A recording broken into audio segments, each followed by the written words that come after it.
Bahrain पहुंचे delegation में शामिल एआईएमआईएम चीफ असदुद्दीन ओवैसी ने पाकिस्तान को करारा जवाब दिया है। बता दें, ऑपरेशन सिंदूर की जानकारी देने और पाकिस्तान की सच्चाई सबके सामने लाने के लिए भारत से सभी 7 डेलीगेशन को दुनिया के अलग अलग देशों में भेजा गया है। इसी कड़ी में 23 मई की रात ऑल पार्टी डेलीगेशन बहरीन के लिए रवाना हुआ। बीते रोज यानी 24 मई को रखी गई एक मीटिंग में ओवैसी ने साफ शब्दों में पाकिस्तान के लगातार आतंकवाद को सहयोग करने की निंदा की। ओवैसी ने कहा कि आतंकवाद की ये समस्या पाकिस्तान से शुरू होती है। जब तक पाकिस्तान इन आतंकवादी समूहों को बढ़ावा देना, सहायता देना और समर्थन देना बंद नहीं करता, ये खत्म नहीं होगा। पाकिस्तान के खिलाफ अपना रुख साफ करते हुए ओवैसी ने कहा कि हमारी सरकार ने हर भारतीय की जान को बचाने के लिए कदम उठाए हैं। सरकार ने ये साफ कर दिया है कि अगली बार पाकिस्तान अगर ऐसा कोई दुस्साहस करता है तो इसका जवाब उसकी उम्मीद से भी बढ़कर होगा। ओवैसी ने ये भी साफ कर दिया कि भले ही अलग अलग पार्टियों में राजनीतिक मतभेद हो सकते हैं, लेकिन जब बात देश की एकता की आती है तो हम सब साथ खड़े हैं। बहरीन में ओवैसी ने क्या कुछ कहा, आइए आपको सुनाते हैं।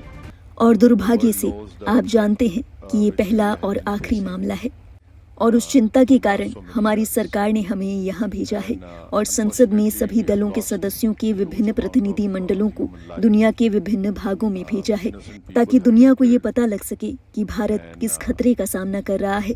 और दुर्भाग्य से पिछले कई सालों में हमने बहुत सारे लोगों की जान गंवाई है, निर्दोष लोग मारे गए हैं। और सच तो ये है कि ये समस्या पाकिस्तान से ही निकलती है। जब तक पाकिस्तान इन सभी आतंकवादी समूहों को बढ़ावा देना, सहायता देना और प्रायोजित करना बंद नहीं करता, ये समस्या खत्म नहीं होगी। और भारत ने इस समस्या से निपटने में अत्यंत संयम बरता है। मैं अपने प्रतिनिधि मंडल के प्रमुख, मेरे माननीय अच्छे मित्र बैजयंत पांडा ने जो कहा उसे दोहराना नहीं चाहता, लेकिन कृपया समझें, भारत ने अत्यंत संयम बरता है। पहलगाम हमले के बाद भी, जिसमें 26 पर्यटकों की जान चली गई, कृपया इस नरसंहार की सामान्यता को समझें। एक लड़की की शादी 6 दिन पहले हुई थी, 7वें दिन वो विधवा हो जाती है। एक लड़की की शादी 2 महीने पहले हुई, वो विधवा हो जाती है। भारत के पास सारे साधन हैं और इंशाअल्लाह हमारे पास न केवल भारतीयों बल्कि भारत में रहने वाले हर किसी शख्स की सुरक्षा सुनिश्चित करने के सभी साधन हैं।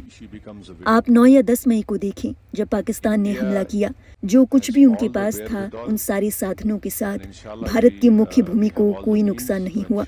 हाँ, पुंछ क्षेत्र में हम जानते हैं कि क्या हुआ, लेकिन सरकार और मीडिया द्वारा जो कहा गया, आप जानते हैं कि हमारे पास ऐसी तकनीक है कि पूरे युद्ध में पाकिस्तान जैसे विफल देश से जो कुछ भी फेंका गया, हम उसे रोकने में सक्षम थे। आप बिल्कुल सही हैं। रामेश्वरम में एक बम विस्फोट हुआ और मैं आपको ये याद दिला दूं कि 26/11 की घटना जो पाकिस्तान में हुई, अजमल कसाब पकड़ा गया। कसाब को कानून की सारी प्रक्रियाएं दी गई। अजमल कसाब हमारे देश की सारी कानूनी प्रक्रियाओं से गुजरा और आखिरकार अदालत ने उसे सजा दी। उसके बाद भी भारतीय जांचकर्ताओं ने पाकिस्तानी सरकार को वो सारे सबूत दिए जो जरूरी थे, ऑडियो रिकॉर्डिंग्स वगैरह। और क्या आप विश्वास कर सकते हैं कि जब ये 26/11 की घटना हुई, उस समय पाकिस्तान के विदेश मंत्री भारत में थे। तो ये ऐसा देश है जो सुरक्षा और इससे क्या संदेश जाता है इसके बारे में बिल्कुल चिंतित हो। लेकिन दुर्भाग्य से पाकिस्तान की अड़ियल रवैये के कारण वो मुकदमा आगे नहीं बढ़ पाया। लेकिन जब बहरीन 3TF समिति का नेतृत्व कर रहा था और पाकिस्तान को ग्रे सूची में डाल दिया गया था, तो वो मुकदमा आगे बढ़ा।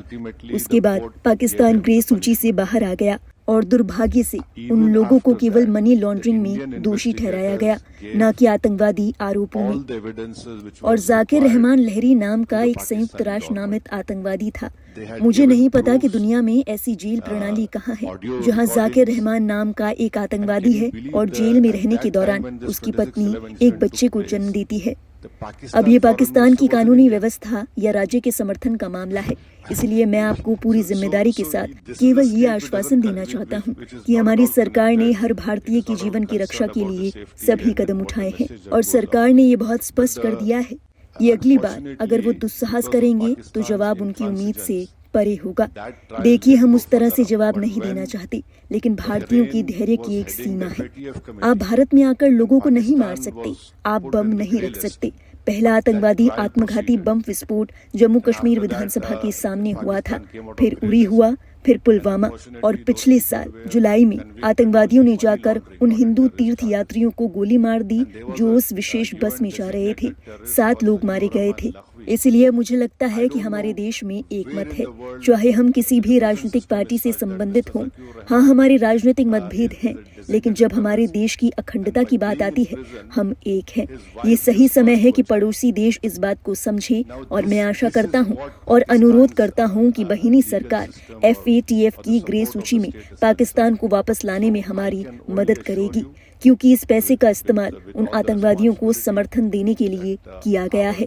और मुझे यकीन है कि हमारे अध्यक्ष, मेरे मित्र बैजयंत पांडा ने आपको बताया होगा कि हमने उन 9 आतंकवादी स्थलों पर बमबारी की है, खास तौर पर LAT के भवालपुर में। ऐसा कैसे हो सकता है कि एक नामित आतंकवादी उन लोगों की नमाज अदा कर रहा है? मेरा मतलब है कि बेशर्मी की एक सीमा होती है, इसीलिए आप निश्चिंत रह सकते हैं। और आप और आपका परिवार हमारा परिवार है। हम आपकी चिंता समझते हैं, लेकिन इंशाअल्लाह उम्मीद है कि हम बहुत जल्द इस खतरे का अंत देखेंगे। गौरतलब है, पाकिस्तान को लेकर ओवैसी पहलगाम हमले के बाद से ही मुखर रहे हैं।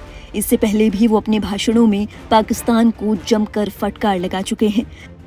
तमाम बातों पर मतभेद होने के बाद भी ओवैसी और तमाम विपक्षी पार्टियां पाकिस्तान के खिलाफ एकजुट नजर आ रही हैं। बताते चलें, दुनिया भर में भारत की ओर से भेजे गए प्रतिनिधि मंडलों का मकसद पाकिस्तान की सच्चाई को दुनिया भर के सामने लाना है। भारतीय दुनिया को बताना चाहता है कि पाकिस्तान आतंकवाद को बढ़ावा दे रहा है और भारत इसका शिकार हो रहा है। भारत चाहता है कि दुनिया भर के देश आतंकवाद के खिलाफ एकजुट हों और पाकिस्तान पर दबाव बनाया जाए कि वो आतंकवाद को पनाह देना बंद करे। इसी कड़ी में तमाम डेलीगेशन दुनिया के तमाम हिस्सों में जाकर भारत की आवाज बन रहे हैं। भारत की ओर से उठाए गए इस कदम पर आपके क्या विचार हैं? अपने विचार हमें जरूर बताएं कमेंट बॉक्स में। और देश और दुनिया से जुड़ी बाकी अहम खबरों के लिए आप देखते रहिए लाइव हिंदुस्तान।